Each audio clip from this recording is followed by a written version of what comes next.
hook to the jaw. I like that. But if they're in the midst Please of welcome attorney Tyler Lane. Huh? we can fix it while they're in the He is middle. now. Exactly. And there was a Huge huge outcry. It's He is really, the department. I just found out yesterday. So. Yeah, I'm gonna stop by there when it's. What street is it? It's actually, is it? Stacy's on Meadowview, I think. If you're talking about Stacy, I Are they think that's doing where it she on is. Meadowview though? I don't.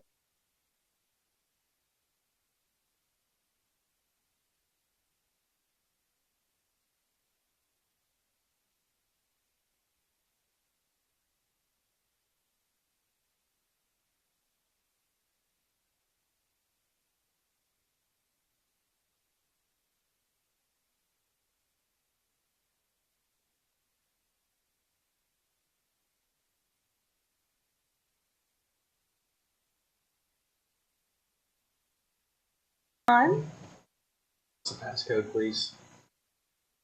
What's the passcode for the? Let's mute if you're gonna do that.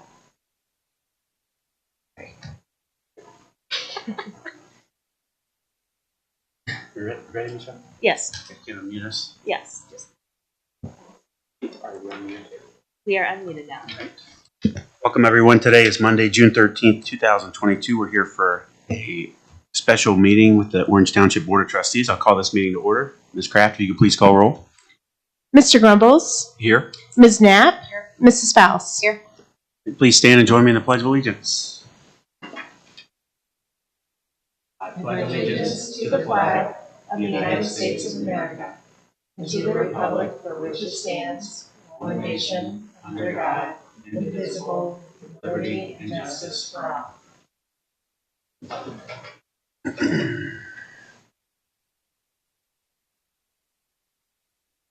All right.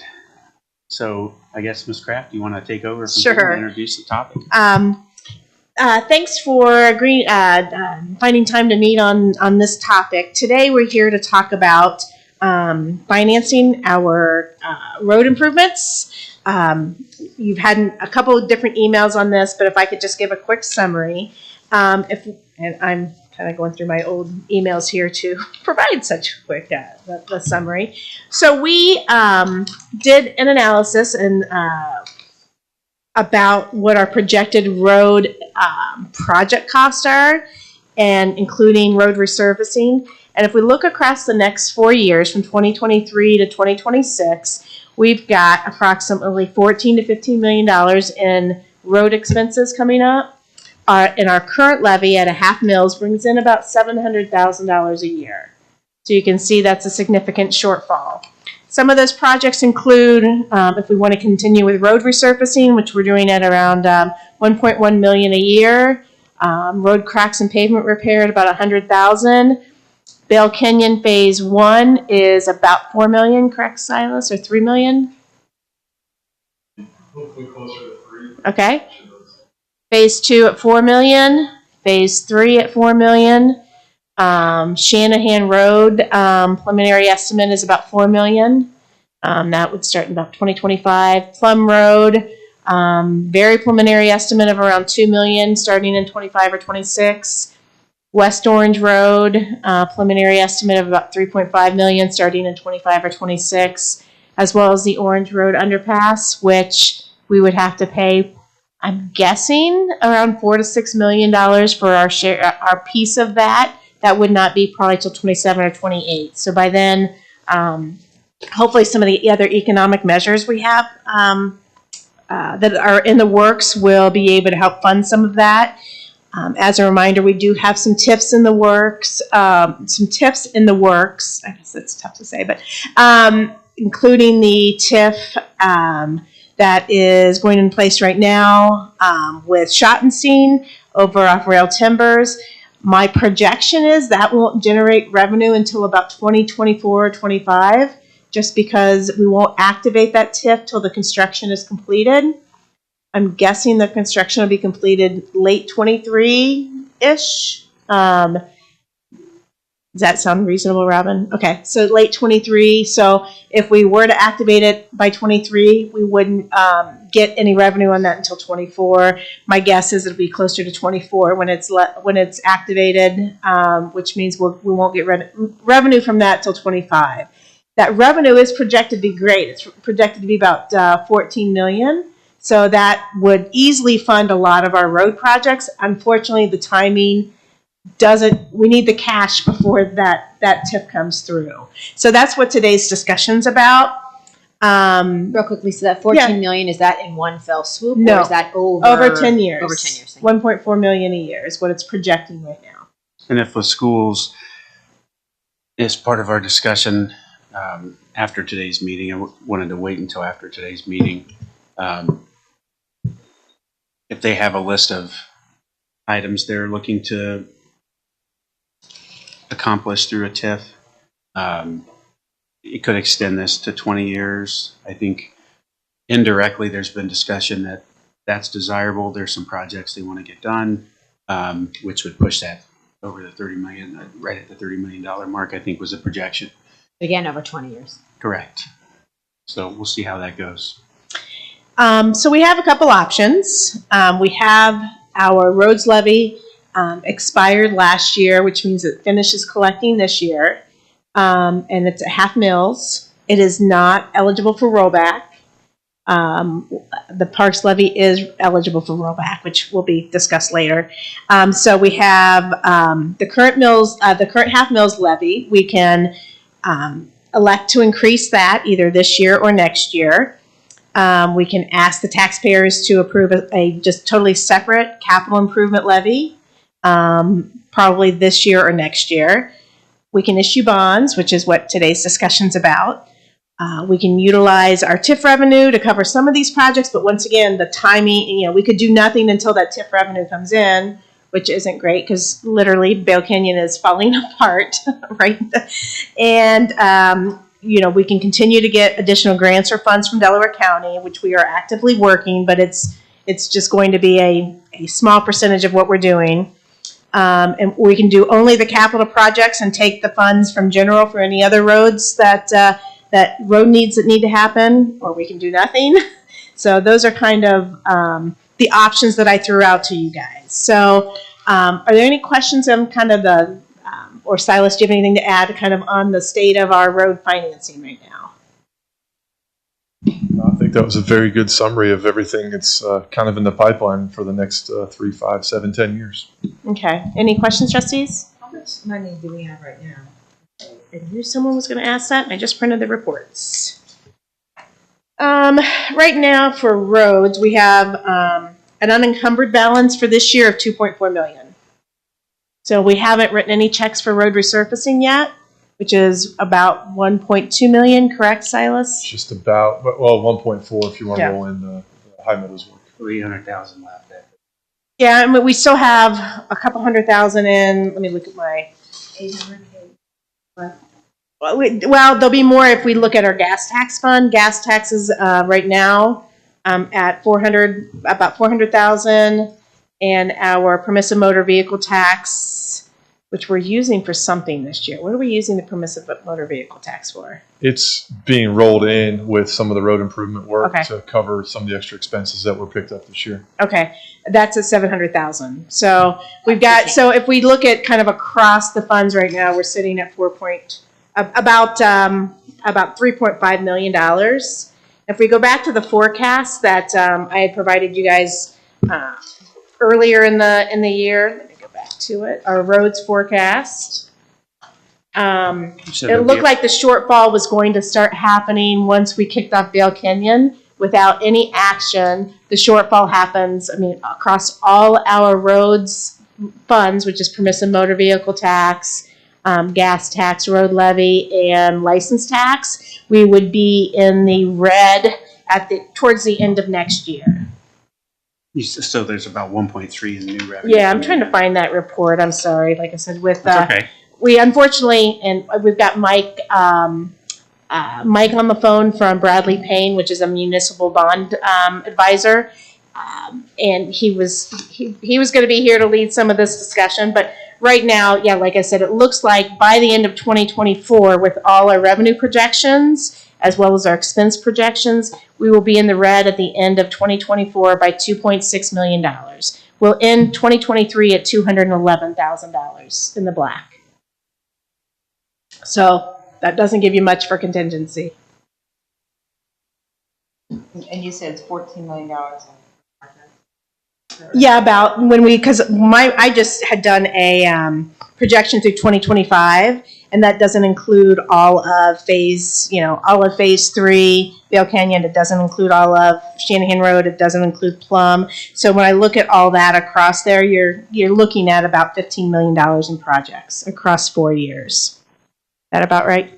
At the current time, yeah, obviously it's a very volatile industry as far as estimating right now. But for current day, I think that's a good number to go off of. Does that include all the grants and anticipated grants and offset? That does not. There'll definitely be some OPWC considered for Vale Canyon, and that'd be a likely candidate for Vale Canyon as far as being supported. Then obviously we'll chase whatever funding is available through grants and other resources for all these projects. How much would the grant for Vale Canyon be? OPWC is $500,000 cap. Is that it for, are you aware of any other grants that are available? There may be a chance to offset some of the pathway work that's part of the Vale Canyon project with some of the other trail funds that are out there, but we don't have an answer on that just yet. There's the county. I know when the engineer's office met with us, there's a county component too that they contribute. Yeah, Vale Canyon especially, there's some unknowns with phase 2 and 3 right now, so that's a very good question. There's also some initial conversations about some of the joint projects, namely Shanahan and Plum Road, that have bordering jurisdictions and cooperation needed from them to work together to complete those projects. There is a likelihood that there could be some county involvement in those projects as well, but with them being several years out, we don't know the specifics on those yet. As well as the Underpass on Orange Road. Now, will there be any new projects that every year we seem like we add new projects? So, Well, the concern from meeting with Silas, and I should just to clarify what Silas said about the grants, if we do each phase of Vale Canyon separate, that's a $500,000 opportunity for each phase. However, meeting with the county engineer's office, they, and as a resident, I would also think that this would be the way to go. If you combine phase 2 and phase 3, while you'll miss another $500,000 with OPWC, you will gain not having to close the road a third time. So there is some benefit to the residents, but especially those that are going to be so inconvenienced with Vale Canyon. So something to consider as we look at phase 2 and phase 3. but would it be closed twice as long? Well, yeah, I mean, if each phase is closed, call it 4 months, then you'd be closing it, I think that from what I understand is one phase is relocation of utilities or something like that, correct?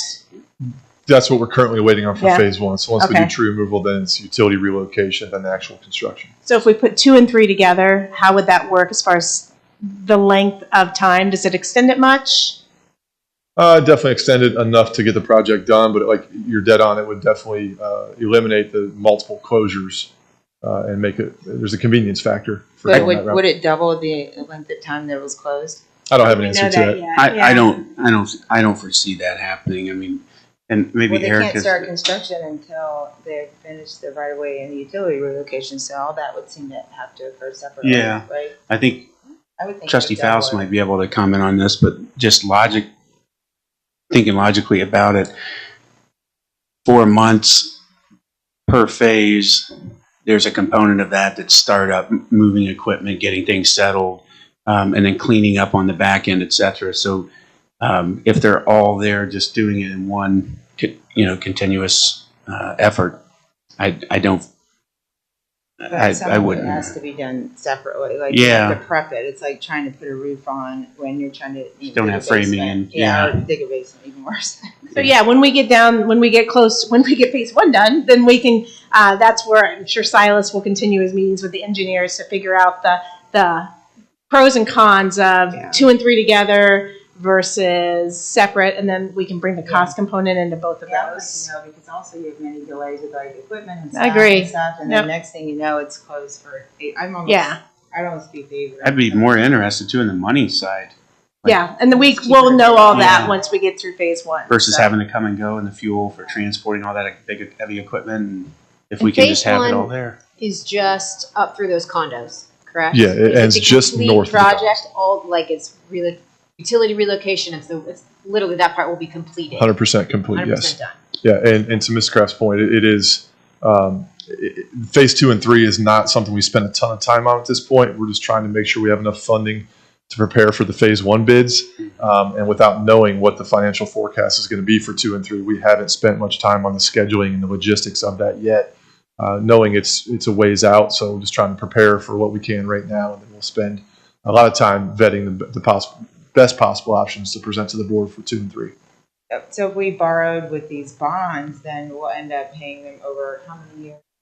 But I would suggest a 10-year payment, and we can start getting, if there are no questions, any further questions on the kind of the state of the roads money, then we can start going into the option, the bond option, if you guys are ready. Well, I'm just wondering that if we are continuing to have new projects, but we're borrowing for 10 years at a time, sooner or later that would catch up to us because we would just keep having more and more loans.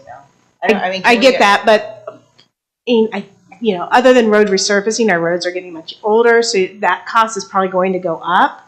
But a 10-year, the idea behind going with these bonds is we will have cash flow coming in with this TIF, with the upcoming JEDs. We're going to have an increase in cash flow. However, it's a timing thing, right? And the 14 million includes the underpass, right? No, it does not include the It does not. underpass. But there is a TIF on Orange Road, which isn't activated yet, that those funds are earmarked or, designated for the underpass. So for our 4 to 6 million portion of it? Yes, that and the counties. So, and then the county also applied for a grant with the federal grant for developing this also, which would, if they get that grant, that helps a lot too. That's on their portion, that's not. Well, that could affect our portion. Project. That could. Yeah, because then they could divert more TIF money to pay for this. If they get that big federal grant, then they can divert more of their TIF money to fund it. If the county gets grant money or they get available funding for the project as a whole, I don't foresee them penalizing the township in any way. I think it just comes out of what the total expense is for the project. The county, part of the discussion we've had with the county is there's several roads ultimately the county would look to take over maintenance of. The only constraint right now is that most of them have massive investment projects pending. So they've been township roads, they've grown as township roads, and now they're at a point where they need substantial investment, right? So Shanahan's another example of that, where logically, and you look at that road and what's happening with our east-west connectivity, Lewis Center is already a county road, and then Orange and Shanahan, I imagine, are right in the pipeline. I know they came to meet with us here. Orange is a no-brainer already. It's just they're not going to say, yeah, we'll take it, knowing that there's a $20 million project in the pipeline without some sort of agreement in place as far as shared funding and investing into that. So they're looking at it as, a road they're going to be most likely absorbing anyway. So I think that is going to change the dynamic a bit.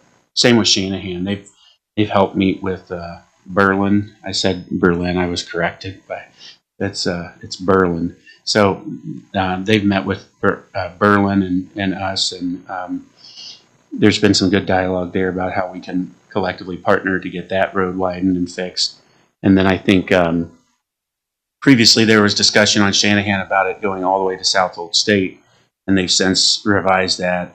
So there's still some up in the air there, but yeah, I think when they came to meet with us, and did you both get to see the presentation they shared with us? It was the engineer. In like last August, September. Yeah. I saw it at one point, but I would need to review it. So you want to send that back out to everybody? It goes over each project and what they feel comfortable committing to now versus what they are projecting being able to obtain. And then, of course, if we come to the table prepared to invest, it shifts the dynamic a bit, and there's an assumption or anticipation that the county commissioners will see our good faith effort and do what they can to help us too. Now, does this, Lisa, did you say that we were gonna, maybe put some money from the ARP fund? Yes, right now, the projection's probably about $2 million that can go towards Bale Canyon. And that would be phase one. That would be phase So one. does that take that 15 million that we need to find money for down to 13? In theory, without the underpass. Right, again.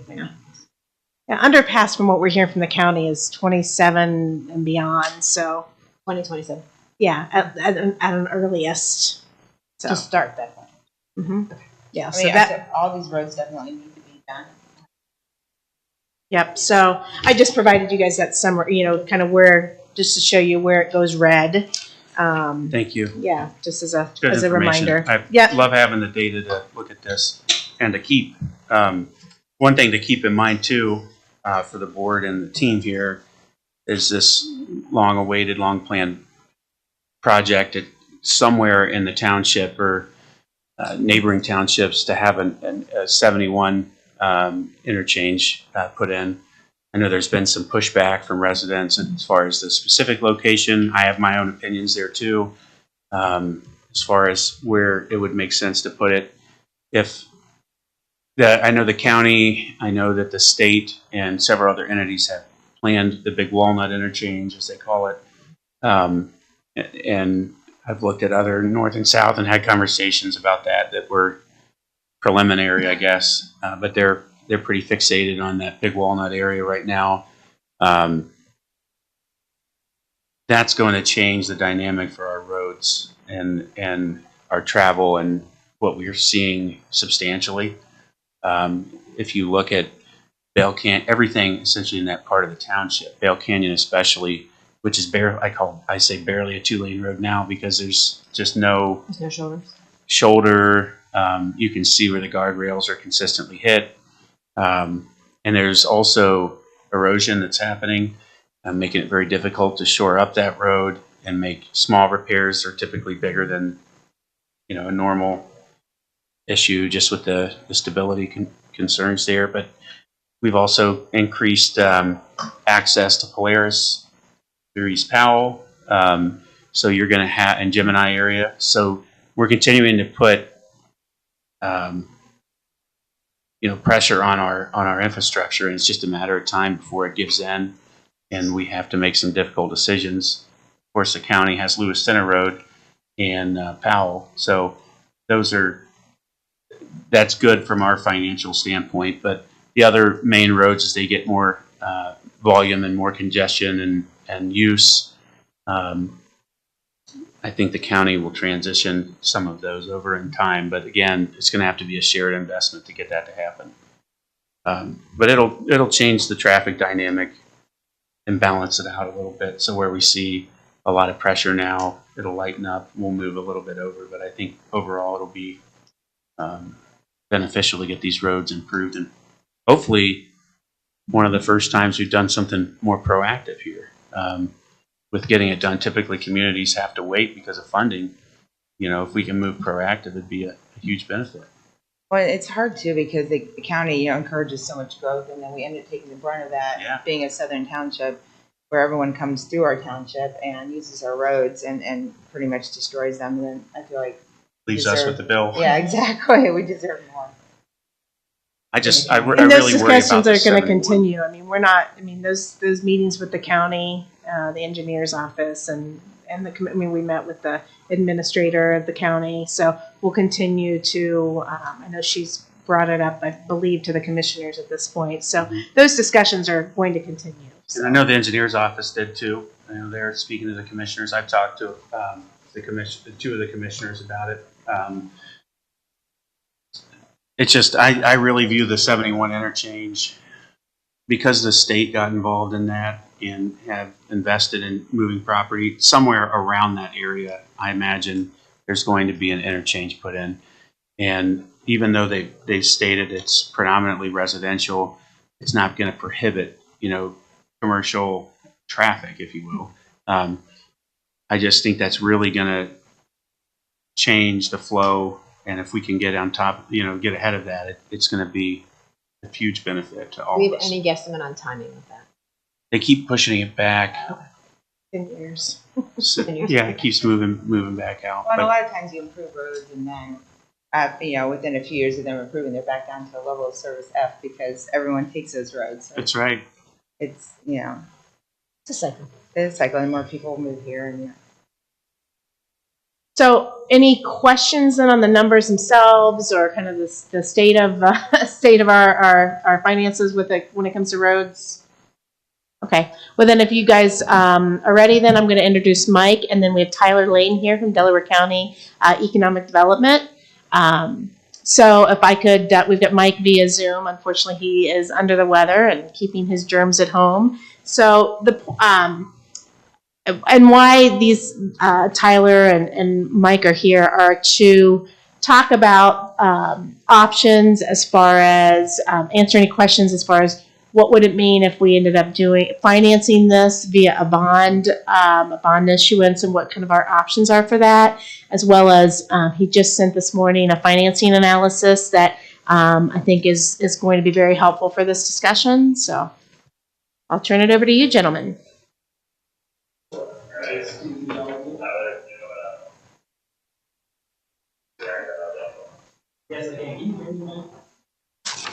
Can you speak in the...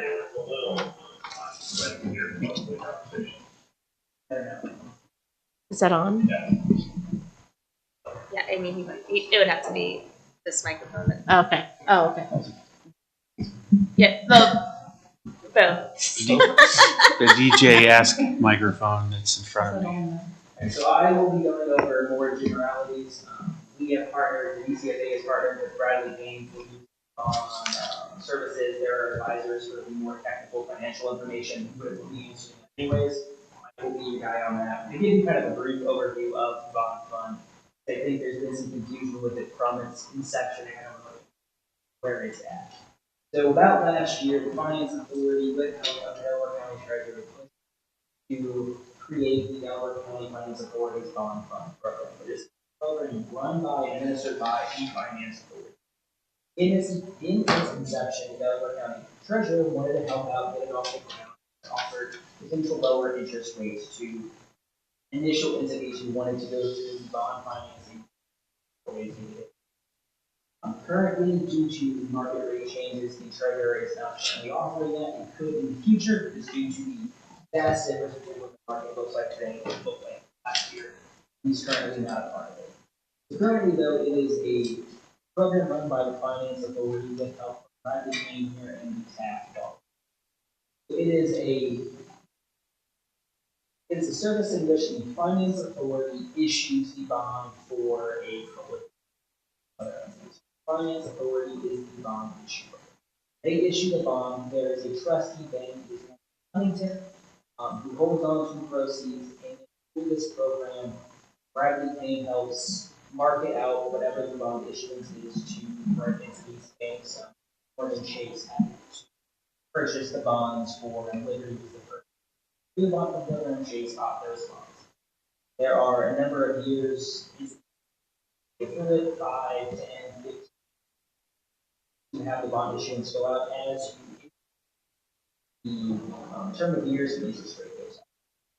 So as of now, I'll let Mike double check on the bond issuance rate would look roughly 3.4%, which is obviously higher than it was 6 months ago, but still lower than average. It will likely be the lowest it will be moving forward, judging by the markets. Things to consider is you guys can probably get a comparable rate from a bank line. Bradley Payne did analysis on your credit rating is good. The positive to going from the bond fund program is expediency. It will likely take you half the time to get a bond issue, which could also save you on interest rates going up. Should you rise, you can get interest rate locked, you can go with them and not risk going through a bank on your own. The additional time with it. However, all things equal, timing was equal. I think we get a comparable or potentially slight savings going through a bank be a pitch trying to have you guys go through the bump line with you guys to find out what's best for you and your tax at the end of the day. So that's kind of a broad overview. You guys have questions? I'm assuming Michael will look at the bump line, but I'm happy. The only question for me that comes to mind is, once the TIF comes into play, and we're looking at, over $1 million a year coming in revenue on that, and we start to make payments back, and we have a JED kick in, and we start to make payments back. As far as the repayment schedule goes, is it more structured? Is there a early payoff fee type thing? What happens there? Payment schedule is normally 2 payments a year, and there is an early payoff loading. There is a fee to how that money. Yeah, we had talked, thanks, Mike.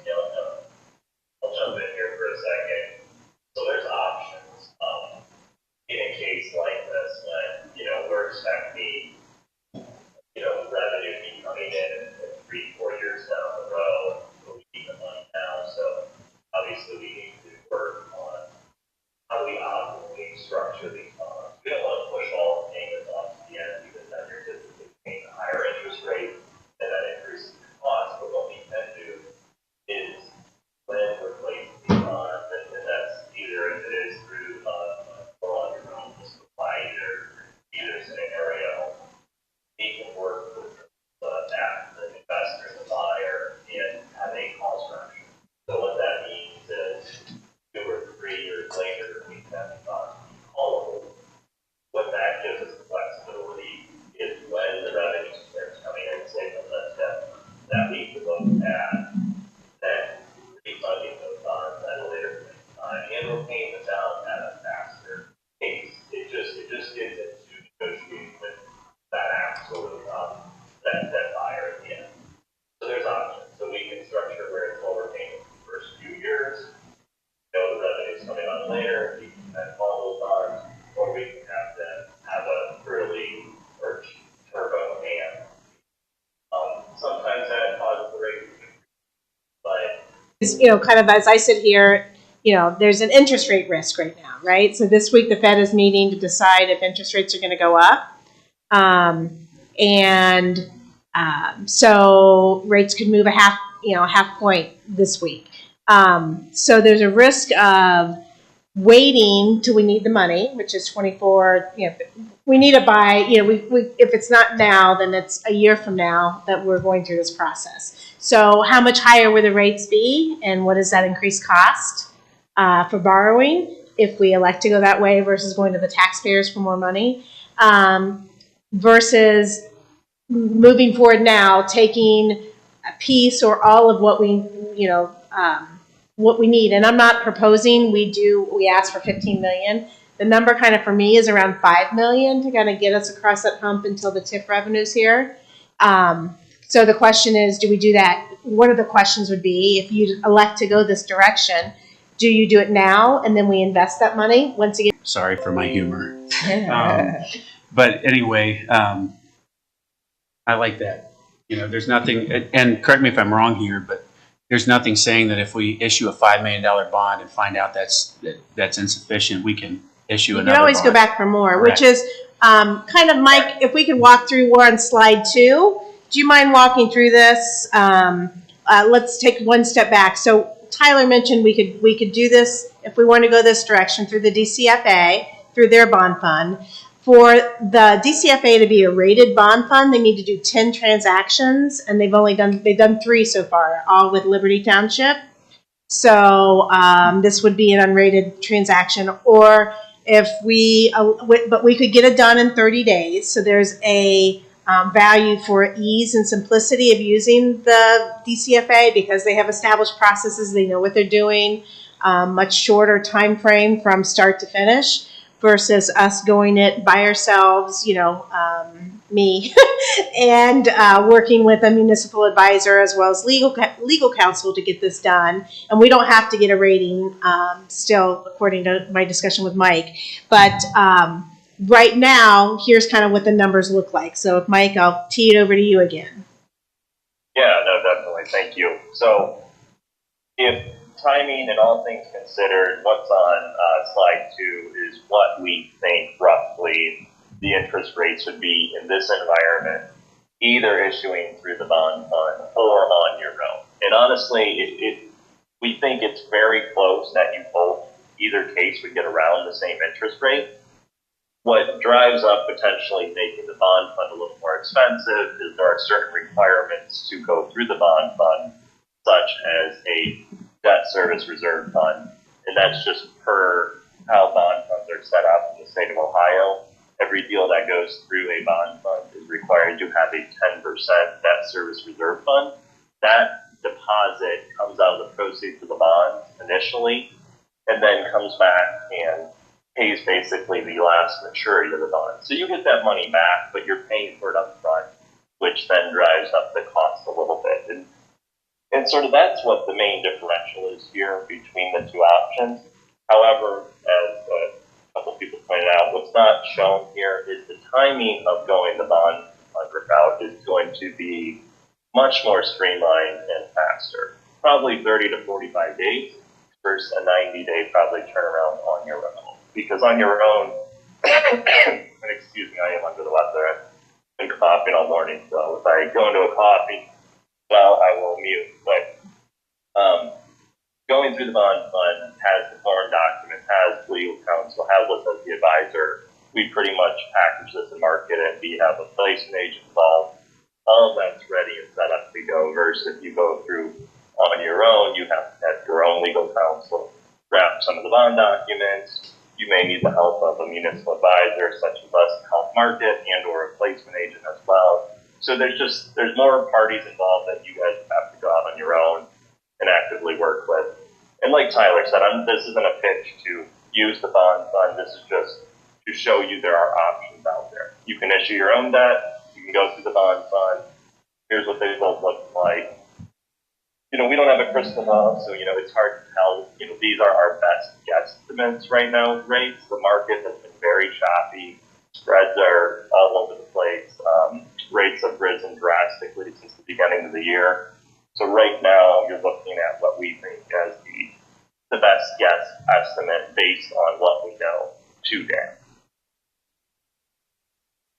I don't know, do you have any initial questions, I guess, on placing bonds, through a bond fund or on your own? Any general questions on that? I've got some questions, Mike. So is there any liability with us using the DCFA if it is currently unrated? Is that a problem at all? No, that's not any liability. That just affects your rate. So if the bond fund is rated, it would just give you a lower interest rate in the market. But Lisa, you said that if we did it on our own, our bond would also be unrated. We'd be unrated So also. that's equal. Yeah. Apples to apples. Kind of Okay. a real quick background to that is, so once the bond fund gets to roughly 10 deals that have been eligible for rating, as more projects go through with it, it will end up having a better rating. And foresee sometime in the future, it will have a competitive, if not better rating in a lot of places around where entities on their own could have. So then this could be a portion of, or kind of on the back end relationship side of then creating a bond fund that would then actually, as opposed to outside going on their own. And if we are deal number 4 versus deal number 11, will we be able to, you get a rating, assumption is a good rating, when you've completed your 10 deals, does that benefit us, when we're already a couple years into the process? I'll leave that to you, Mike.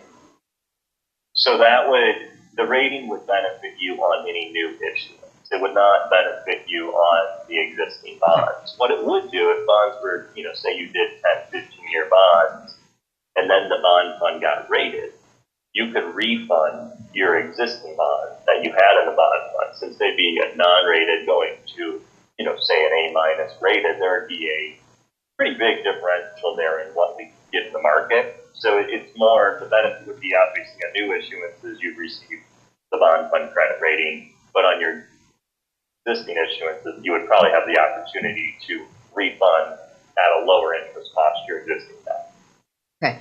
Lisa, is our legal counsel that we currently work with, I'm assuming Pete's firm, are they, versed in this kind of stuff? This is in their wheelhouse? Yep. Okay. There's an increase. Can you go back up to slide 2, please, Michelle? There was an increase, the cost of issuance, if we do it versus if DCFA does it, there's an increased cost on our end. Is that just because, can you explain that, I guess, Lisa? Sure. Yeah. Except for Mike. Or I can go for that. Yeah, what I did there is that's just an estimate of what I'm assuming your legal cost on your own is going to be a much higher figure than what we have for the bond fund. That goes back to my discussion of the draft documents, form documents that we've already prepared and worked together. Now, your legal counsel even on the DCFA route would probably still be involved and would review, but it would be much less intensive versus them drafting all their own documents. So that's pretty much the difference in cost. And then also you would have, you're paying a placement agent and or underwriter on their own versus we're working, through the DCFA, since there's going to be multiple issuances a year, we can sort of work with and negotiate and lower the fee from those providers. Versus on your own, you're probably going to have to pay a higher fee. So just slightly higher fees for all the services associated with the issue. That's the difference there. Thank you. Hey, Mike, we're going to move to slide 4 now. So this is what I had. These are the possible scenarios. And by the way, if you have a trouble seeing that, they are in the Dropbox now. If you need to go out and look, it's not in the combined document, but it is out there in Dropbox. What you see here is if we were to a couple different scenarios. So column 1 where it says all today is exactly that. If we were to go ahead and ask for $5 million and August 1st we get that $5 million, that would be across the 10 years a total cost of $6.5 million, $6.49399990. Okay. Then, so that's take it all today. Then the next scenario where it's got the gray bar above it, it says split issuance today and future. So that assumes we take half of it now and half of it a year from now with an interest rate increase, assuming interest rates are going to go up at least 50 basis points. So so then you'll see that total cost, combined total, is $6.6 million. So what that's highlighting is there is a real risk with interest rate movement, right? So that's if you decide if we elect to say, well, we're going to do none today and all of it next year, then basically we double that increase in cost, that $117,000 difference, we double that. So, because we're not capturing half of that rate today, we'll be capturing it all in the future. So that cost would be $240,000 more if we do it all next year. So that is that's what that's showing you is a couple scenarios on. And what we want to highlight here is nobody has that, as Mike said, a crystal ball that says what are interest rates going to do. I think most people will tell you they're going to continue to go up. And if you actually look at the next slide, why you think, oh my gosh, they're going up, they're going up, they're going up. This kind of shows you what they've looked like over the last 30 years. No, actually 22 years. And you can see we were at historic lows for the last couple of years, and those who refinanced their mortgage or, bought a house for the first time, got the benefit of great interest rates. And while we have bumped back up, it's still below. If we look at where we were in 2018, we're still below where we were in 2018. So this is just to kind of put some stuff in perspective as far as what we've experienced since the year 2000, kind of what bond rates interest rates we're looking at. Does that summarize it pretty well, Mike? Yeah, that's a great summary. And what I'll just say too is that, going back to slide 4, we just did a rise of 50 basis points. That could be 100, that could be 150 in a year. Just for some perspective on that, since earlier this year, we've seen rates rise 150 basis points. That's roughly since January. So, we're just in a really unique environment, a rising rate and rising cost environment as well. So, you're projecting what these road improvements are today, that those all could go up as well. obviously, as you all know, but just put that in perspective. So that 50 basis point increase results in that difference, which is in that last column. You know, you start to go up to 100 or 200, you know, you can start just multiplying that number. You know, if it goes up another 50, multiply that by 2. If it's, you know, up at another 100, multiply that by 3, and so on. It just gives you sort of a high level estimate of where things could go. So does that kind of make sense? Like I said, the purpose of this is to show kind of what some of that interest rate risk would look like in terms of cost. Okay. And then slide 6 and 7 just shows what I just talked about there. Slide 6 shows January of 2022, where we were at, the green line there, where rates were at across the yield curve. So the bottom represents year 1 to year 30 on the far right. Those were where each respective rate was. The orange line is the average of those rates over this historical period from 1991 until now. So January, you can see very historic lows. If you look at slide 7, June, we've obviously upticked quite a bit, but historically, we're still in the low end of the overall yield curve.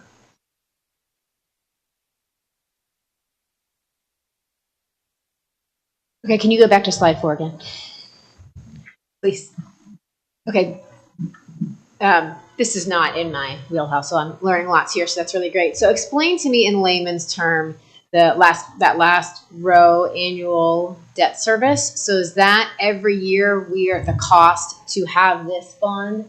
So every year we're paying with the all today version, $717,000 a year to borrow that $5 million over a period of 10 years. That's our loan payment.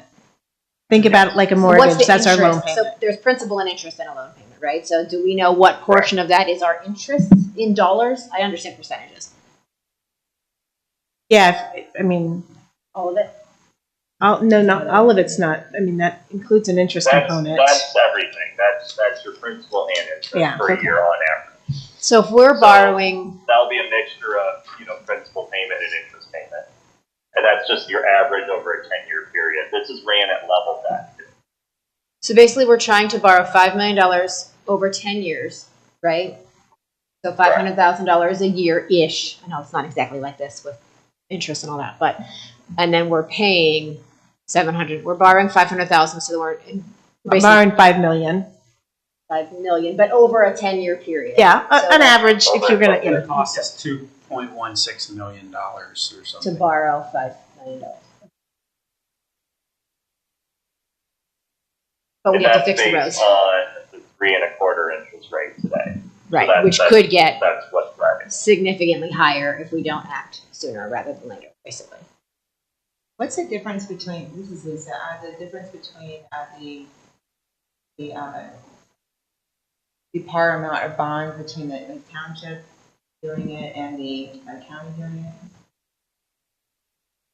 So in the township doing it, your actual issuance amount is a little lower, and that's because, going back to my conversation on the debt service reserve fund, Okay, I got you on your own, you're not required to have the debt service reserve fund, but per a bond fund requirement, you have to fund 10% up front. So that means you're just going to issue that much more bonds.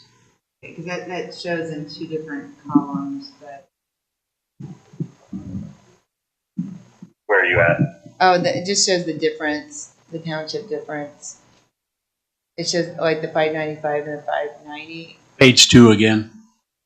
Yeah. So that's yeah. showing us So how much less you're expensive issuing it costs. about if we do this. 595,000 more in bonds. You can see from that 590 going to the reserve. The rest is the difference in the COI is a little different. It's just what bonds are required to get net $5 million. Yeah, and that 590,000, Lisa, that would be the last payment, basically. It's like a deposit, like your rent deposit. Correct. So, Then you we know, get how it that takes back. care of your last month's rent, basically. Yeah. I'm trying to figure out the true cost, the difference between the 2 techniques and the true cost. So I think what we It's that figured, $79,000 A year? overall. No, Just not so- per year. Oh, it's Us doing it versus the DCFA. Correct me if I'm wrong, Michael, but basically it's right now, it looks like it's about an $80,000 savings if we do it, But correct? it's per year, right? That is that is actually Per year. That is But an Mike, annual. Is debt that service 264, number. So on average, if you guys did it right now, probably about 637. DCFA bond fund right now, probably about 716 per year. So about 80 grand less per year right now. You guys did it. What that doesn't factor, like we talked about though, is timing issues. You know, if it takes 90 days to get the township ready to go to market, rates could rise, you know, 25, 35 basis points, and then that means that 80,000 now is zero. Gone. Yeah. Yeah. So, if you go to the second, Right now I can hear you. so it's the 264 is the difference over the life, to your point. Correct. Over 10 years. Correct. So we only saved $264,000 over 10 years if we do it on our own. In that column. Yeah. So that's not an With everything else being equal. Right. With timing, all of that.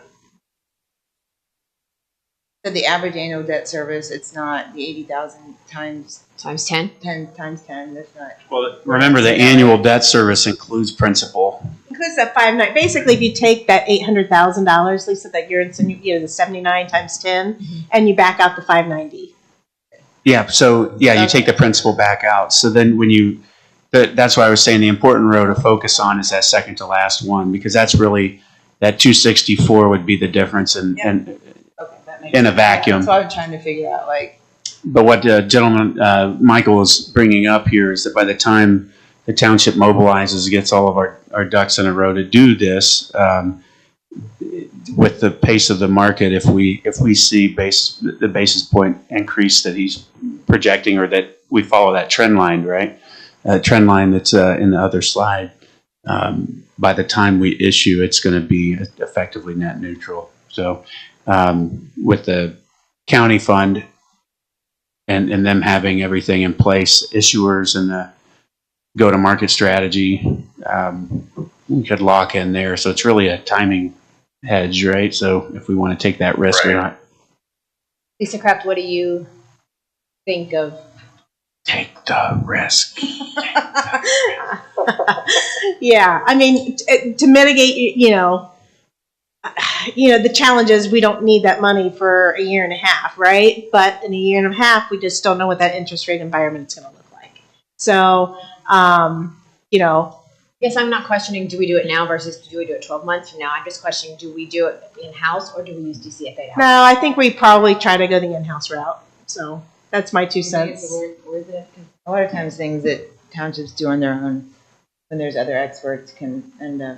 Yeah, it depends on it comes down to how quickly you want it done. If you want it done in 30 to 45 days, then it's a no-brainer. We use DCFA.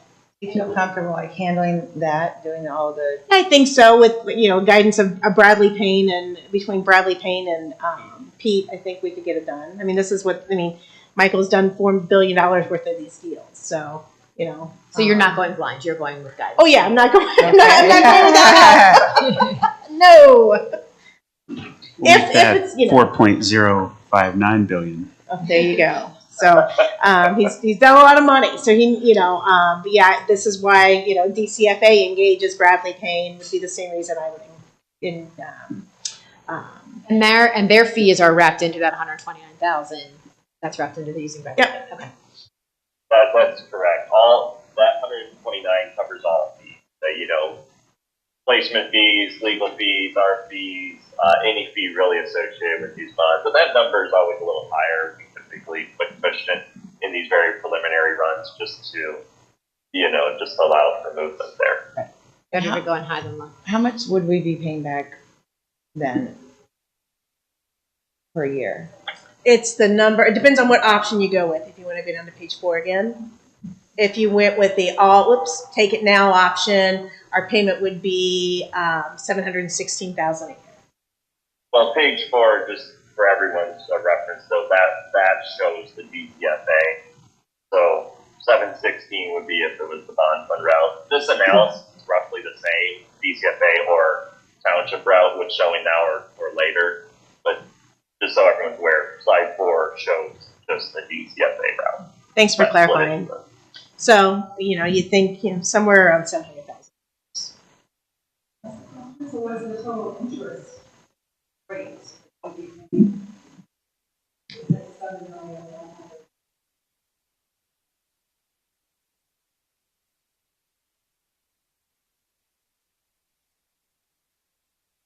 Can I get your name and address just for the record? Am I allowed to talk? Yeah, we don't have Yeah. public comment. If it's allowed, if it's about the topics on the agenda. Yeah, they're allowed.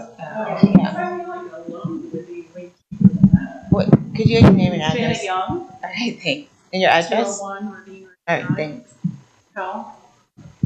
So, Michael, she's she's saying basically, looking at these numbers, borrowing $5 million, paying out $716,000 a year, that $200 a year, that we're basically paying around, she's calculated around a 6 or 7% interest rate. So so the way it is, the all-in, so the market rate is 325. So that's what an investor would be getting if they bought these bonds. So that's what we assume there. After you factor in all the fees, and we have a bond modeling software. I haven't shared with you guys a detailed set of numbers, but it has this all broken down. What your principal is, what your interest is. If you have reserve fund, all that good stuff. How that factors in here. Your actual overall all-in borrowing for the scenario going through the bond fund, for instance, is a 386. That's your true rate. That's your true cost of this.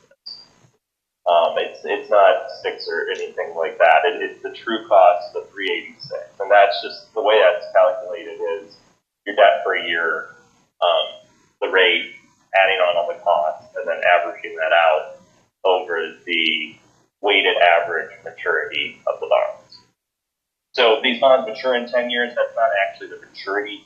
The weighted average maturity is where the principal falls in, though. So your actual weighted average maturity is less than 10 years, and then that's how the bond math works to get to a 386. So 386 is your true cost of borrowing in that scenario. So that's, like I said, what you're paying the investors, and then what you're paying fees as well, and then all wrapped in over the structure of the bond. Clear as mud? And so, to her credit, if we were as a township to say we don't want to do a bond, we just want to go out and take out a loan, what kind of interest rate? We would be looking at a 5 to 6% interest rate, I'm guessing, correct? Much higher. Yeah, so that's what you need to compare it to. Yeah. Okay. Would you be able to get a loan, which in certain markets absolutely makes sense. Believe me, I'm not saying go the bond route here. Definitely, it's just you got to look at what are the costs. So the bond route's roughly 386. My guess, probably a private loan, unless you have a really good relationship. And sometimes banks will really help out a long-standing client. It does not hurt to ask. I mean, we work with a lot of other townships and other small municipalities and other entities where we always say, hey, look to your trusted lender. Maybe they have an option right now. You never know. They could come back and they will give you a 4% loan. And then, maybe it's easier and cleaner and you want to do that. But that's always an option. And one other thing, and I don't want to muddy the water too much here, another option that's not listed in any of this, if you did it on your own as well, we see townships do note issues. So it's a 1-year debt piece that you could issue, the full $5 million for. You're only paying a 1-year maturity interest rate, which is a lot lower than 3.25. However, you roll the notes, so meaning every year you are subject to market rate risk to either take those notes out and reissue for another year, take those notes out and issue long-term bonds. But it's an option that could come into play if also going back to if you have revenue coming on, 3-4 years from now that is going to be pretty substantial. You could roll notes until that period and then bond out, or as that revenue comes in, pay down those notes at a faster pace each year. The big issue, though, subject to interest rate risk. And rising rates, even on the short end, have risen this year. So that's an analysis that needs to be considered as well. What are the rates for that usually? I don't know what the 1 year is right now. Sorry, off the top of my head. They're low. You know, it's going to be something 1 point something. Probably is where the AAA is. So then you'd be a spread to that. Probably around 2 for you guys. More in this case. The yield curve is flattened. In the past, there used to be much lower. So short term would be, you know, like 0.5%. They went up pretty substantially since January. So it's not a steep drop off, but it is a drop off. Are these kinds of bonds, are they like amortized differently than like the traditional bonds? And they can be structured similar. Most bonds are semi-annual payments. Loans, I know you can have, you know, monthly, quarterly. So these typically bonds are every 6 months. You're paying principal once a year, and then you're paying interest twice a year.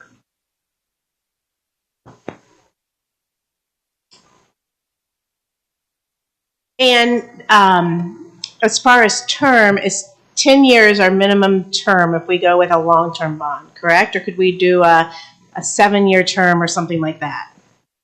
You could do a 7-year. The issue with that is your annual payments become larger. Right.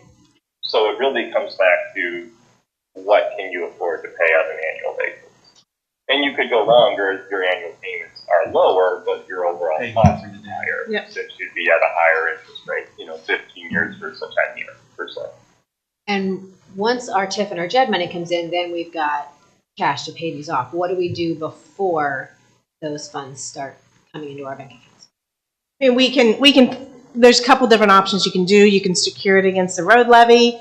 I did do a run analysis, you know, assuming $650,000 a month payment, or a year payment rather, and our general fund can handle it right now. So we could also secure it against general if we needed to.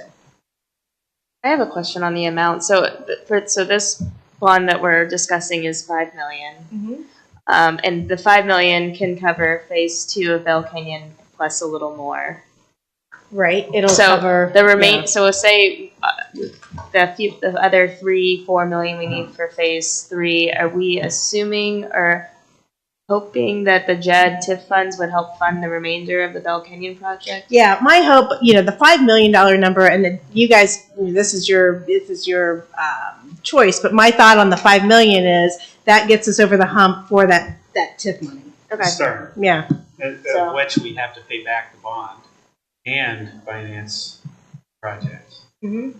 So we have to take that TIF money and JED money and use that both to eliminate standing debt and then finance current and future improvements. So again, you'd be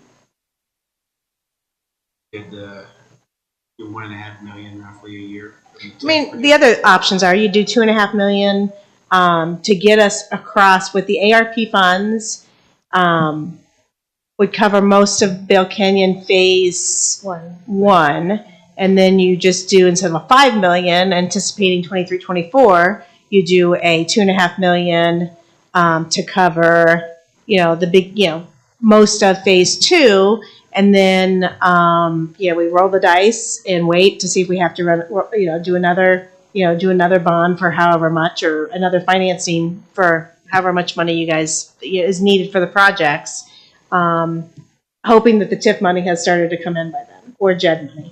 But we don't really know if the TIF money is coming in for sure, right? It just depends on development and everything else. And if we go through a recession, we just, you know, it's kind of. Yep.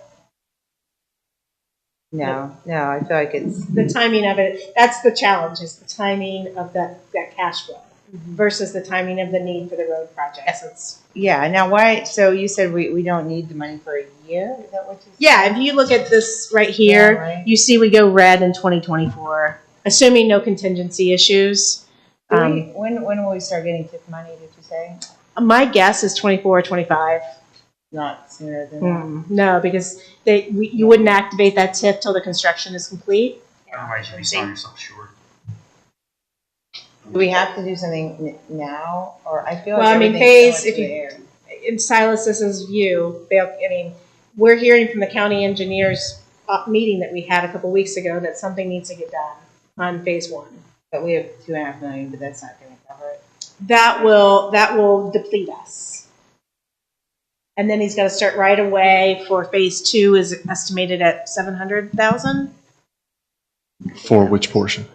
for phase 2 and 3, right away acquisitions. Those are all still in the works right now. I Okay. think the total tab on that was $700,000 to $800,000. Okay. We've got a little bit of it knocked out already. The rest of it should be coming pretty soon. And that's not coming out of the ARP money. That is, That will yes, be- that So will then we be- have right-of-way purchased for the whole project. for all 3 phases, and then then we'll begin tree work and utility relocations for 2 and 3 as soon as phase 1 is wrapped up. So is it, so we have $15 million of projects, is that right? 15, not including the underpass, I'm including it. right? And then how much total? We have 2.5 million in ARP, and then how much? Only 800,000 or something left for, Well, yeah, we're projecting, what's the net like deficit? yeah, in the end of 24, we are projecting $2.6 million deficit. I don't have my glasses on, but I think that's the number. You will look. So is that, Okay. but that's including some of these projects not being started yet, like Shanahan and Farm and all that, right? Yeah, that's assuming, and if we start, because Shanahan's projected in 25, Plum Road is projected in 25, West Orange is projected in 25, and Vail Canyon Phase 3 is projected in 25. So that does not include any of those. I'm just concerned that if we're gonna go into debt by this much, and then the money doesn't end up coming in, then we'll be screwed. And I then, get it. And then we'll have more roads that need to be done in the meantime, and then No, and the purpose for today is not to make a decision other than what we're going to do with the levy. But I felt you guys needed to have this information before you decide, do you want to go ask taxpayers for more money to get these capital projects done? Do you want to do a one-time capital improvements levy, try to put that on the ballot next year? This is just, I'm trying to, open up what the possibilities are, because we do not have them, or we just do nothing and we just let the roads do what And the benefit of the capital improvement levy is basically asking our residents, okay, do you want to fix these roads? If you want to fix them, it's going to cost you this much Exactly. for your individual family. And if they say yes, great, give us the money. If they say no, great, Yeah. that's it. yeah, Exactly. I'm leaning toward. How much do you know how much the average resident pays right now for their roads? roads is, we generate about 700,000, and I do have that number. Yeah, in the but file. but Hold on 1 each second. I'll tell you the cost Because- for 100,000. we're at the maximum amount that we can, like the what is it, the inside Per 100,000 for current roads levy is 1407. $14.07. You got it. Per 100,000. Per 100,000. year. Per year, Oh, yeah. Okay, so it's not. Yep. So the average. How But much? so you take that times 3. Yeah. Yep. 60 or Right. 75. So But that's in addition to the schools and the parks and everything else that we're having. Fire at Oh, yeah, 7 all the mills. things, And, yeah. yeah. oh yeah, but I mean it compared to I think schools is what like 70 or 75% of our That's a lot. taxes, and we pay like thousands a year Mhm. for that. How much is it? Is it over? So we pay the schools over 75. I'm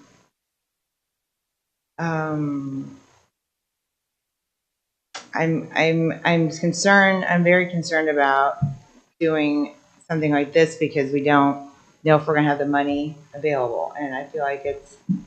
But I can show you the run rate analysis I did on general fund. I thought I sent that, but maybe I didn't. I know I sent it to Bradley Payne, but I can send you the run rate analysis that shows general will be able to cover this as it is today. Even So- even if if the TIF didn't pan out, if the JED didn't pan out, we'd be able to fund this debt. Yeah. through And our the other general option fund. is, if the road levy passes, if you guys keep it as it is, that would fund the debt too. You just wouldn't do any improvements. You wouldn't do any, road resurfacing or anything like that. So you're saying They'd that. pay money and they wouldn't get anything. So you're right. So you're saying that if we put a hold on all other improvements, we could pay this. But so why not just pay it out of the general fund? When we could, and that's the analysis that, Todd and I worked on together that shows, we can, Over base- 10 years though, right? Yeah, we can do it over 10 years. Nobody's Yeah. gonna do an incremental project. Yeah, but I'm just saying, I feel like we don't know how much money we're going to bring in. I'm all these projects that we're doing, I feel like there's just gonna be more and more, so Plum Road is 2 million.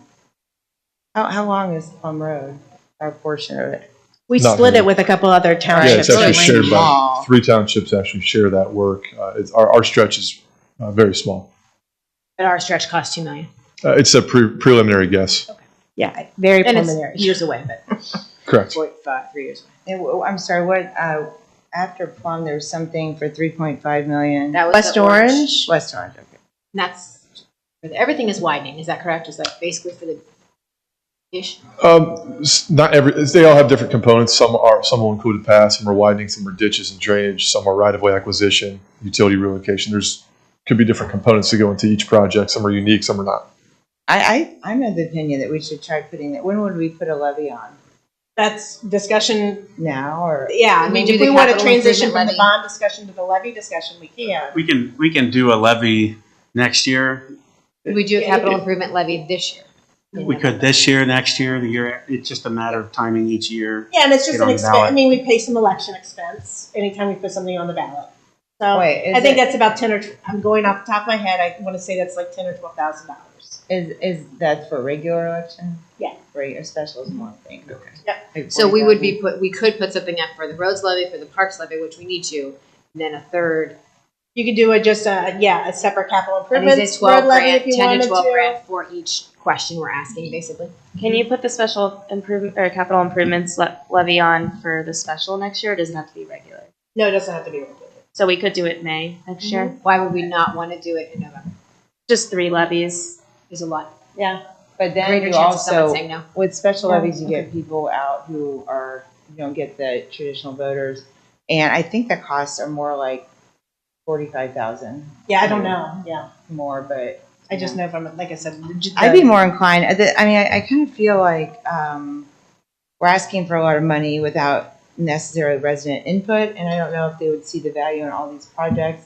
I've wondered that for years. I feel like the county sometimes pushes roads projects on us, like just keep widening, keep building, you gotta do this, you gotta do that, and there was no plan to actually ever fund it, as is becoming obvious here. Do we have But traffic? unfortunately, they can't, from what I understand, meeting with the engineers, they can't, for example, Dale Canyon and Orange Road, we want the county to take those over, right? Can't do it till we've done the road work. So we have to improve the road and then we can pass it off. Exactly. And then we have less costs from a maintenance perspective and Exactly. snow and That's the- resurfacing. So that's and my this- first this year is in the office. benefit, right? That 2020 that you just summarized was working with the engineers because I had the same concerns she just did. Is that there was all this work in the pipeline, and it's why, if you recall, I wasn't okay with Vail Canyon. I kept saying in the meetings that I didn't want to move forward until we had discussion with the engineer's office, because you can't just pay, build without paying for things, and you can't pay for things without having the money or asking a taxpayer. So I agree that we need to talk. We need to, and I've been pretty transparent with constituents on this, on social media and conversation. But I do think we need to have a conversation and get some sort of feedback on, we have multiple options here to fund this. We do anticipate economic development, kicking in. Within that timeline, the next few weeks, we should have some better understanding of the economic development on the TIF front, especially. And then, Do we have time to wait if we have to, well, I with think this- that the point being with the timeline of these roads, we can't afford to wait if we want to do a levy. We can do that next year. There's a levy on this fall, right? Could we do a small increase? Maybe just test the waters and say, hey, this is. The challenge the risk you do with, if you decide to increase, is if this doesn't pass, I mean, we the have no levy money. expired last year, collects through this year. So there will be there will be no money for that year. Right, for and they just roads. vote on the issue. It would be a renewal and an increase, is what I'm suggesting. It'd all be one issue, right? Yep.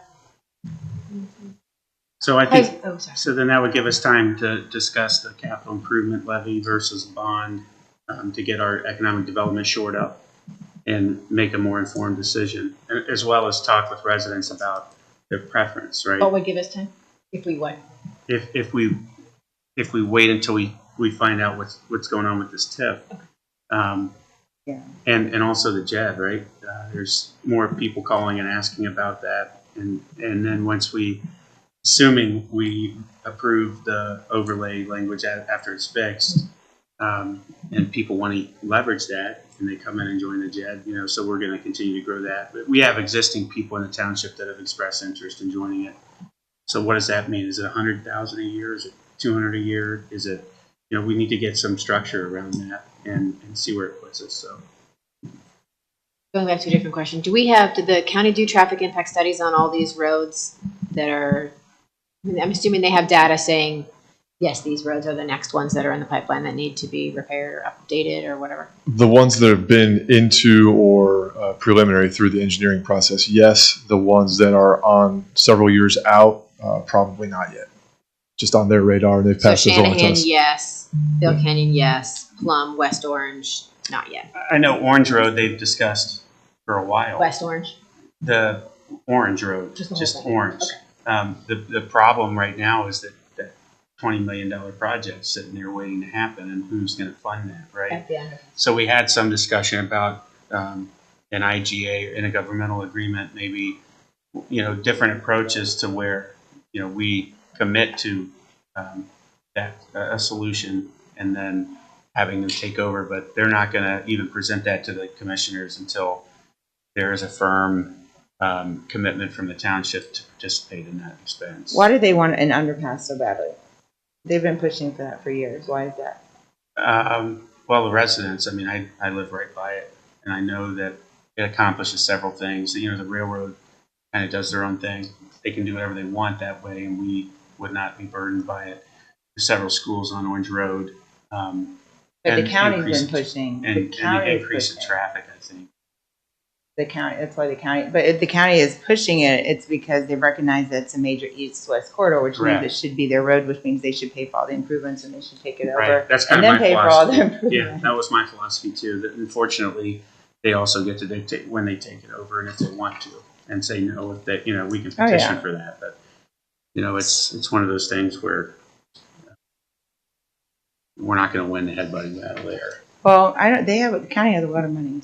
They They do. have a lot of money saved up, and I feel again that we're the largest township in Delaware County, the greatest population, the greatest traffic, the greatest commercial area. We're basically funding the county coffers in many, many other ways, including sales tax and everything else. And then our residents get screwed because we got to pay for the improvements. I think Until we can give them the road. My argument, Agreed. 101 right there. Yeah, That's so why exactly wouldn't what I brought they? up And 2 years ago. I think we're the Precisely. highest tax township in the whole county, according to my calculations. The highest what? Tax township, Um, I believe. we're either first or second. I Liberty think has quite a Liberty bit is, with Powell, City of Powell. What township? Township. Yeah, I think Liberty was right with us. And Liberty's commercial district was coming in pretty It's okay. strong too. Yeah, They were improving when I looked at the numbers last, but I think you're spot on either way. I think they're they were gateway number to the one when I county. looked. Yeah, so we end up Yeah, and- subsidizing all this, and then other townships don't have all the traffic or the headache or the problem, and we're subsidizing it, and then we have to make all the improvements and then turn it over. And And then we leaning lose. on us to help fund the smaller townships too. Yes, and then exactly, because everyone drives through here to go to Ostrander or whatever. So I feel like we've gotten the short end of the stick on that one for years now. But then we also it's hard to lose control of your roads to the county too, because then they, it's At their mercy.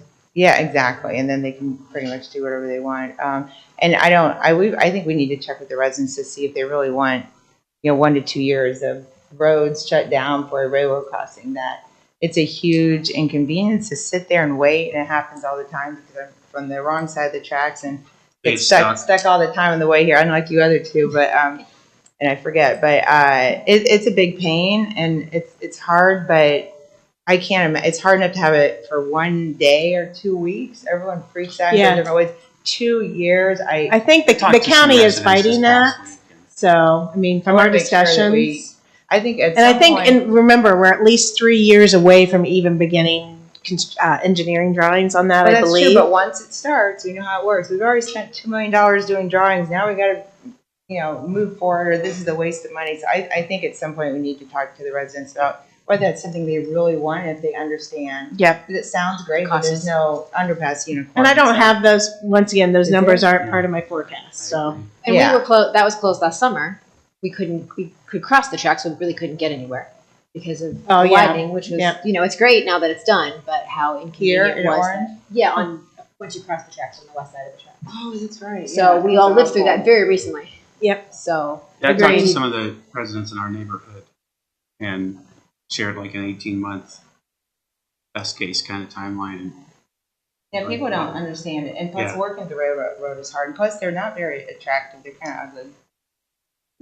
They're very industrial. Yeah. I don't know. There might be a alternative, but So yeah. to kind of wrap this up. So perfect, like I said, bringing Tyler and Mike here just to kind of give you the bond options, kind of how things look today, get a feel for, get a temperature check on you guys on where you guys are leaning. So if there's no more questions from Mike or Tyler, then we'll go ahead and close them off. But Yeah, Closed close Mike off. down. Close Mike down, I should say. Done. He's out there on I'm more in favor of taking it to the residents possibly and seeing. That's why I wanted that pause, right? So we can get some feedback here, get numbers and That I'm more. are you comfortable with if we took it to the residents in November? I don't think we've done enough communication around it. I'm guessing a lot of people don't understand. I think we need a little bit more, to be fair. Yeah, unless you're actively involved or sitting in this meeting, do you know our road, our forecast versus our, our cash flow, about the discrepancy. I think we really need to take some time, maybe have some community forums would be my suggestion, or open houses to have this discussion. With a plan. So- this is the roads that will be Yeah. improved. This is how much because the problem is if we put it on November, it fails and we have no operating money. Yeah. Exactly why I don't want Okay. to. Be I'm frugal thinking more here. of a special election. I like the open house idea because we could, similar to how we did the zoning workshop, you can just kind of do a station per road project and just So- kind of. And we could also get together. together, I would think that it might make sense to get together maybe a community group to go through this in detail with and let them figure out, or help advocate for one direction or another, or, help, be ambassadors for, hey, this is all the stuff going on, right? Yeah. we So- have the team members in place now, and this specific function or need, we have someone that's or communications. Yep. So the thing I would say too in this case that's really critical, we need to get alignment internally on the talking points, and I think allow the township channels to whatever message we agree on to put that out, and then have the board and even fiscal office, et cetera, everybody sharing that content so that we're speaking We're all saying the same thing. consistently. Well, we have residents too Post that out, we'll share it, Yeah. but then as far as communicating the open houses, where Silas and his team are here, we have some visuals in place, and we can break down the scenario analysis. We can have folks Someone come from in Delaware the County Engineer's Correct. office here. Yes, agreed. Yep. then we have the issue where people can't even get the roads in their own neighborhoods fixed, and then Right. we're going to put a big loud. That's not going to make anyone No. happy. And every year we say, oh, we can only afford $100,000, and then sometimes it's not even done correctly by the contractors, or there's concerns, or Right. So I think it's a hard sell when you've got that stuff. Fix going these on. big roads, we can't drive home. Yeah, so we've got to balance that, Exactly. and so I think we'll have to come up with some talking points with the team, and then get those out, and Wait for next year. Or for Or sooner subsequent than meetings. rather Yeah. than later. I think we need to start the communication. Right. I agree. We Yeah, really got to okay. raise the visibility of this issue. I agree 100%. So you guys know the deadline for a levy for November is August 10th. okay. If you did Yep. not know that, so it's 2 months from now is roughly the time you have to talk to the Board of Elections with the levy. Yeah, I'm anything other than a renewal at this point. Yes. I think is Should we proceed towards a renewal? Should we? Can we Did you wanna do let that her one? know to get started? Can we? Yeah, I think that's the Make it next conversation consensus. we're having today. But I Oh, is it? I just think that there it as far as levies go, we've got a lot of work to do before we start Adding. Yeah. putting the burden on residents. Like they deserve the information, to your point, and We're only 3 people. at least to give them the opportunity to be informed about what's going on, more informed if they're not, and come engage with us. And we'll host a forum in a couple days and record it. That way, if people want to access it, they can. They can watch it from home if they don't want to come in person. And go from there. I'm just saying we'll have to set up an open house type thing where we have a presentation drafted, and then that way it's electronic. We can share it with people. They can go through it and have their questions ready, that kind of thing.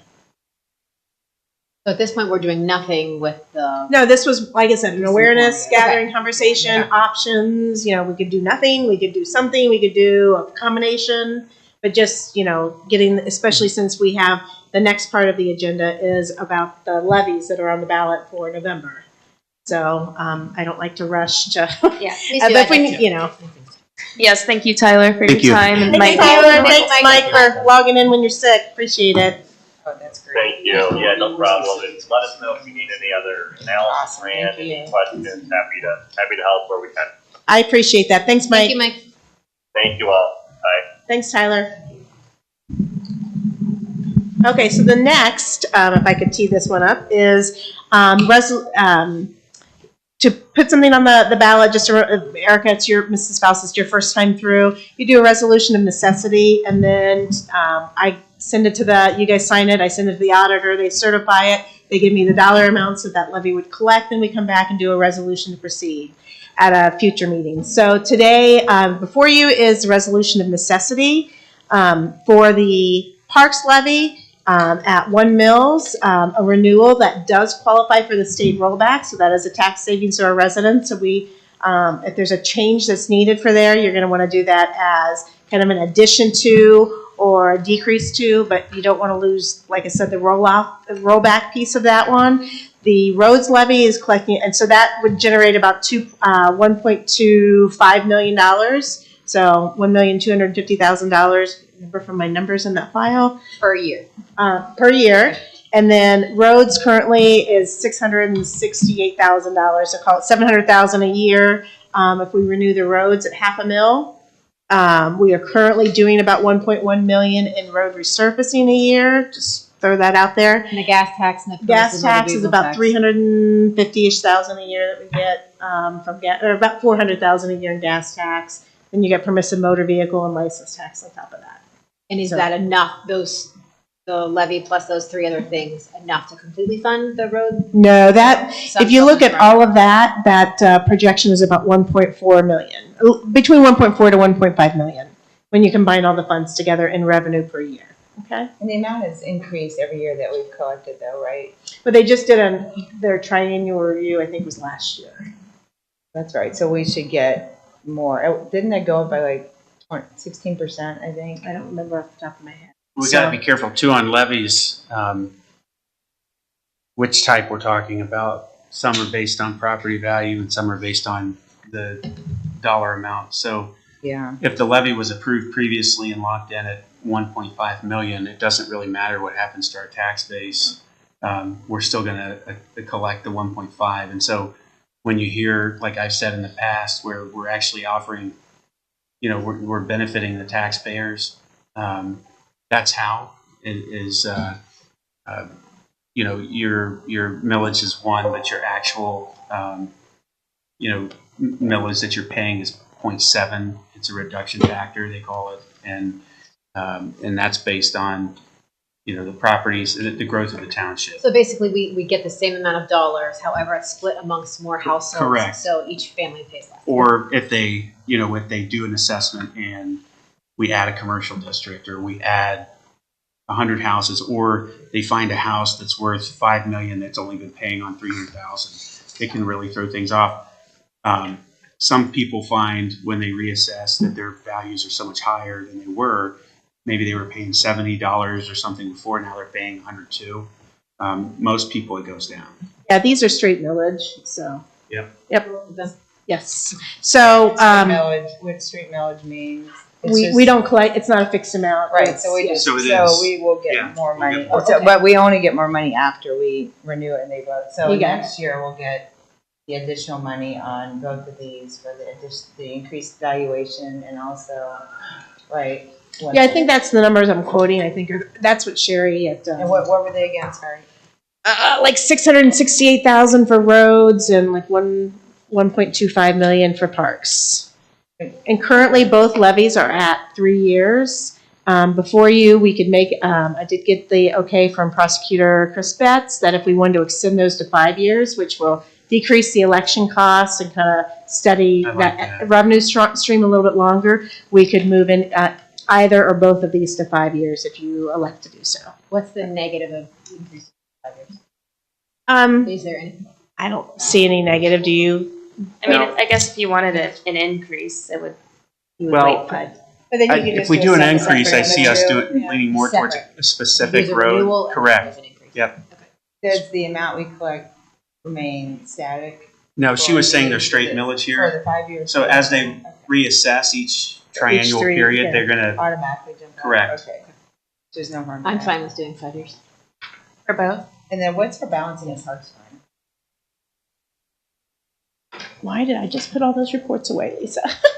Let me grab it. Yeah, It's high. I want to say $4 or $5 million right now, because he's encumbered $2.5 million for North Road, and we have not spent any of that this year. But we're working on, But we will spend that. right, we're working on the restrooms, we're working on the parking lot, we're working on pickleball, Yeah, current balance $5.5 million, shelter. but that doesn't include, like I said, $2.5 million is encumbered for North Road. I'd say 3.5 is probably planned easily with all of the different. And that's a little high right now because we have all our pool memberships that are in that revenue We haven't number paid right now. Columbus pools or anybody. What about the parks master plan? Is that It's been paid for. We're getting is that done? We just met with our steering committee last week, and the final proposal will be before the board here as soon as those changes are made. 'Cause I know one of the biggest things that townships or our residents want is to have the trails completed, Yes. right? They want their trails, they want disc golf, they want pickleball. There's a couple of big call outs. The changing tables is one. And But those are small compared to trails. I agree. Those are The tiny. connectivity Yeah. in the township, especially in areas where the residents have seen road work and the trails didn't make it. You know, it's like, man, we closed down the roads for all Yep. that. We did get our No, trails. really, Trail. right, yeah. There's a lot of great recommendations you guys will see from the consultant in that, and like you said, there'll be a lot of pieces to tackle over the coming years with the Parks Levy money that'll address the requests of the residents in the master plan. Yeah, we've been promising trails for like Yeah. 15 years, and the people that like wanted them so badly moved out, or their kids have grown up, and I feel like we're chasing that trail unicorn. Well, I'm eager to see that done too. So Let's make it happen. we got 4 years, 3.5. No, So if I that's could just not- have an idea then, 3 years versus 5 years, and then if you're and we're not going to make any changes to millage rates. Those are the two decisions before you guys. I give my consent on the 5 years. Yeah, I'm fine with I that. can 5? read the resolutions. Yeah, all you have to do is read the title. You don't have to read the whole And resolution. that'll be a good way to test the waters. Yeah, I agree. Yep.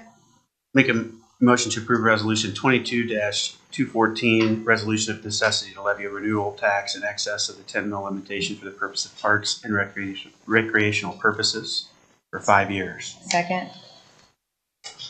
Mrs. Faust? Yes. Ms. Knapp? Yes. Mr. Grumbles? Yes. Make a And motion. that's just with, I really want to get working on the trails, really get the. Yeah. Because it's hard when we have a large balance to be asking Yeah. for more money. So let's put that on our next regular meeting. We can talk through that. Trails? Can you do that? Okay. Or the subsequent, whatever the agenda will allow. And maybe, give them time to put it together, maybe. Two meetings, that's why I said whatever. I was gonna. I think the trail discussion might come after key we have to- when we're gonna have a special meeting for the Parks Master Perfect. Plan. I think that would be a good opportunity to discuss that. Whenever it's appropriate. I just want to make sure we get it on the Yeah. agenda. Make a motion to approve resolution 22-215, resolution of necessity to levy a renewal tax in excess of the 10 mil limitation for the purpose of general construction, reconstruction, resurfacing, and repair of streets, roads, and bridges, again for 5 years. Yes, or second? Mrs. Faust? Yes. Ms. Knapp? Yes. Mr. Grumbles? Yes. And then I would just ask with the levies, I'd like our communications coordinator to work on, and events coordinator to work on getting some language put together on both of these for so the board, we each communicate things out to our respective followers, if you will. That way we can share a consistent message, because these levy discussions are really easy to misspeak on or have a mistake on. So we got to work as a team, get that done, and maybe even get with some of the newspapers and the Gazette and This Week or the Dispatch, and get some press releases out on explaining this so that folks aren't caught off guard. It'd be great. All right, I think that brings us down to record scan. Thanks for hanging out, Nanda. Yes. Yes, and if Silas, I don't think we need you for the rest of this meeting. If the board is okay to excuse him. Thank you. Thanks, everyone. The next item on the agenda is in regards to a record scanning contract, and Ms. Kraft and I have been involved with this the most, and we have met with RESG, the contractor that we have proposed for here today. Ms. Kraft and I also went to their facility to kind of see how this all works out, and when you look at the proposal specifically on page 5, so we're estimating about 1.8 million documents that need to be digitized here at the township. So the project cost, and this is a conservative amount, but it's proposed at $214,719 to scan all of our documents. So for here today, we have a representative from 3SG, Nanda. I'm sorry, Nanda, I forgot what your last. I have it written down. Nanda, Mr. Nair. Did I say that correctly? He's here if you have any specific questions. And, before we propose this to you guys, we did look at other entities, and we do believe this was the best value and what they have to offer. And We were really impressed with their, just visiting them on site, doing the site visit, really impressed with just the level of detail and care they take with each document. I mean, we saw documents there that were 130 years old that they were, had special machines to take care of. So, really impressed with the level of professionalism there. Is it okay if I'd like to take a look? Yeah, sure. Yeah, it's just over there, over by like Blair's Grill. So I can schedule a time. Thank you. And then, this is gonna take, and I apologize, I don't know the exact phasing, but I'm assuming this will take over a year to complete. Is that okay? So You we'll said how many millions of documents? 1.8 million It's extending back to since we started. like 1800s. our cemetery records so we're and going to zoning only records. scan things as required by our retention schedule. So that's the next step. So if this contract gets approved, Val Bunting will be the project manager for this, and she'll be helping me update our retention schedule, as we're hoping to allow some records to be digital only, but that takes quite the process to do it, and it has to be applied through the Ohio History Connection, reviewed by legal, in the county, of course. So that would be next steps, update the retention schedule, and we also need to get OnBase implemented. And OnBase is our archiving tool that we contracted with Delaware County IT, and we have paid for the service, but it has not been operating yet at this time. So hopefully 3SG has offered to work with the county to help us get that rolling, so that we might be able to push that a little more. What's the OnBase going to accomplish? It's going to be our archiving software, so it will not create additional storage on our network. It would be a cloud. Is it cloud? Yeah, like an alternative storage location to free up our operating. Yes, and it has Massive navigation tools. Will be more of an on-base type of proactive, real-time. We have so much history we have to account for. Is that fair? Yes, that's correct. And zoning is probably the biggest in fiscal, is all in HR. There's some big jumps.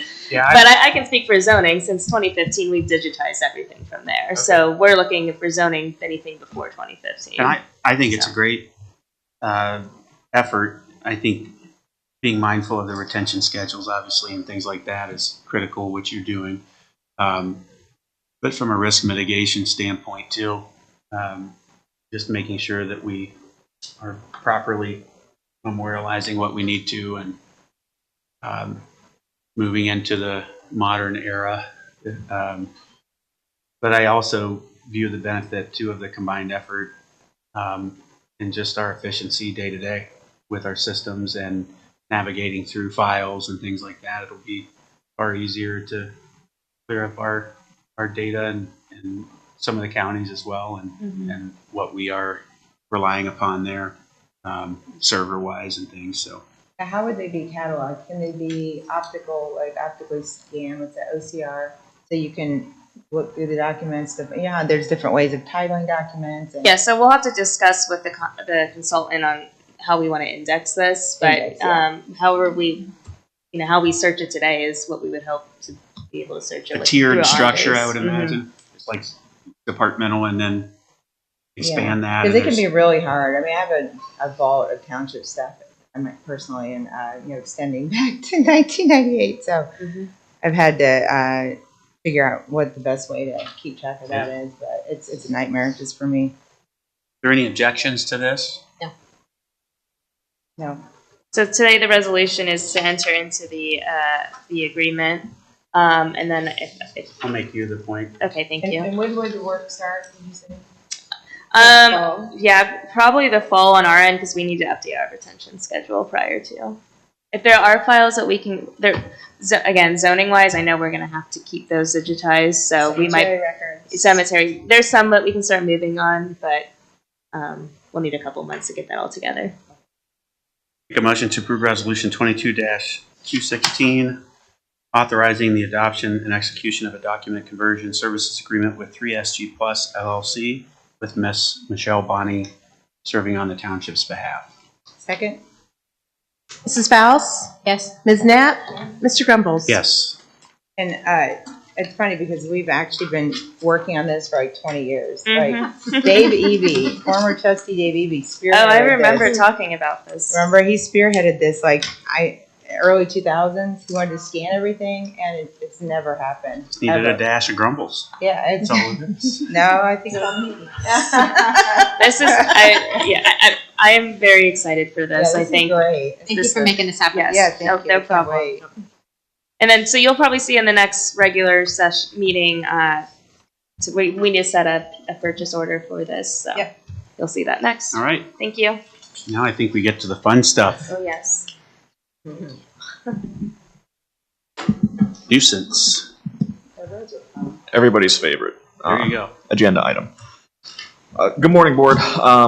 We do unfortunately have a resolution before you to declare a property a nuisance property at 1915 Aurora Avenue in Oak Creek subdivision owned by Joshua J. Shirley.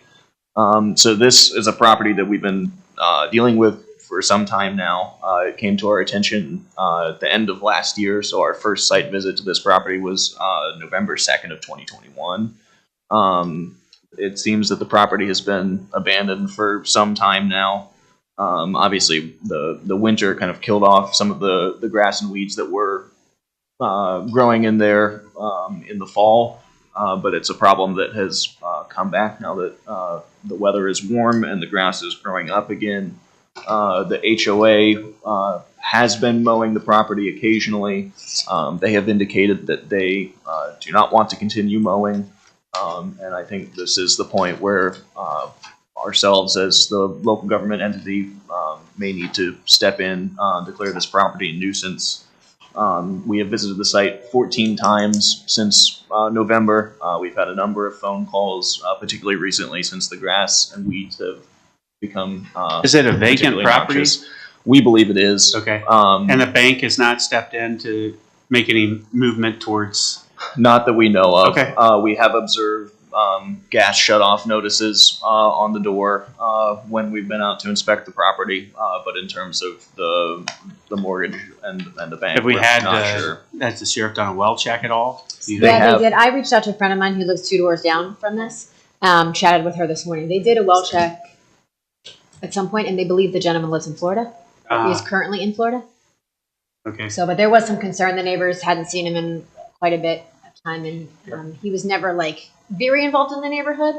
But then they used to see him, and then they stopped seeing him. So at some point there was a well check at the police department, and he's not in there. Okay. Yep, no concern from me. I got a couple of phone calls. Was waiting to respond until today, so I'll reach out to the residents, and they contacted me, and How do we, what happens? So we just mow it, we assess the cost on his property taxes. But how do you actually fix the problem? That's a good question. I don't know that there is a long-term solution. The best that we can do is to abate the nuisance at hand, which right now is the tall grass, and that is the extent of what we can do. I think when they start seeing it on their taxes too, that would. And they were current with their taxes as of February of this year. I checked that. Yeah. So they paid their they taxes. paid their taxes. Yeah, so Unless I'm reading the wrong it could be a complicated situation. I think the other, once the taxes do happen, of course, the escrow will adjust, and then they'll get notices from the bank. Will be then informed that something's going on.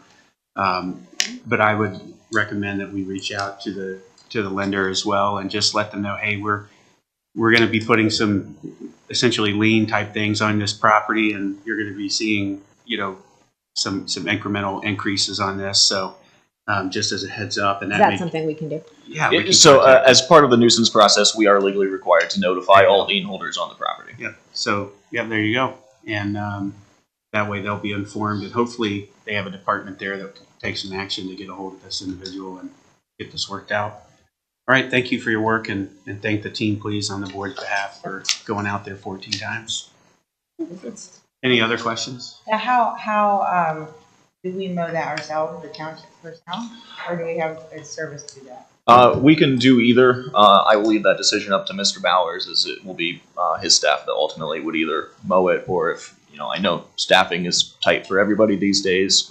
If he prefers to do it, contract it out, I believe that decision is up to him. How do they determine the cost if the township does it? We do have to account for that. In talking with Silas previously, I think he's comfortable,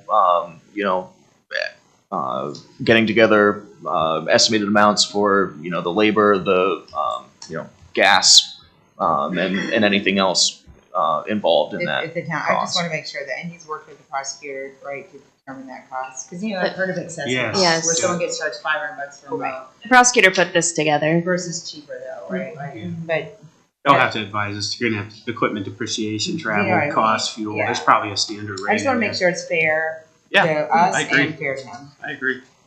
So how do we, well, I guess I'll just ask you how to. It's good. We need a point person here, Michelle. I don't see it in this resolution. And he gets sent a notice first. Does he get sent a notice that's saying, and then does he have the opportunity to mow it right away? We've already done that. Well, so as But part you of the guys nuisance have that one, process, so after the trustees declared a nuisance, should you choose to do so, then we notify the property owner and all lien holders. After that, they have 7 days to abate the nuisance. So Okay. we notify them, then they have 7 days to take care of it. And after that 7-day period, then we can go in and abate the That's why I get another nuisance. notification. So he could, what a pain, really. I mean, so many staff hours, but yeah, he could in theory abate it and then could just start all over. Yeah. It is possible, yes. Now, this is the first one we've had in 2 years, 3 years. So we really try to work with the owner before whatever gets to you guys. Yeah, but I will say previous letters that we've tried to send have come back as undeliverable. We have not been able to make any contact with the property owner. Since November, so Last eight- November? My neighbor said months. about a year. My friend said about a year. I'm good. Make a motion to approve resolution 22-217, declaration of nuisance and abatement control and or removal of nuisance pursuant to revised code 505.87 on real property located at 1915 Aurora Avenue, Lewis Center, Ohio 43035. Second.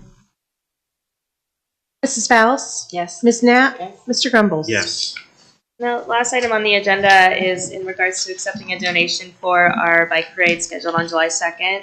Trustee Fowles, I don't know if you wanted to touch on that So a anymore. friend of mine who has worked with me on some PTO stuff in the past, who lives in the district, is a DJ, and he is going to provide music for us at our bike parade on July 2nd, Saturday, July 2nd. It will happen between, the parade kicks off at 10:30, so he's going to patriotic music and Awesome. yeah, do it as a donation. Where's it kicking off at? Here, it's going to be right around Township Hall. Yep.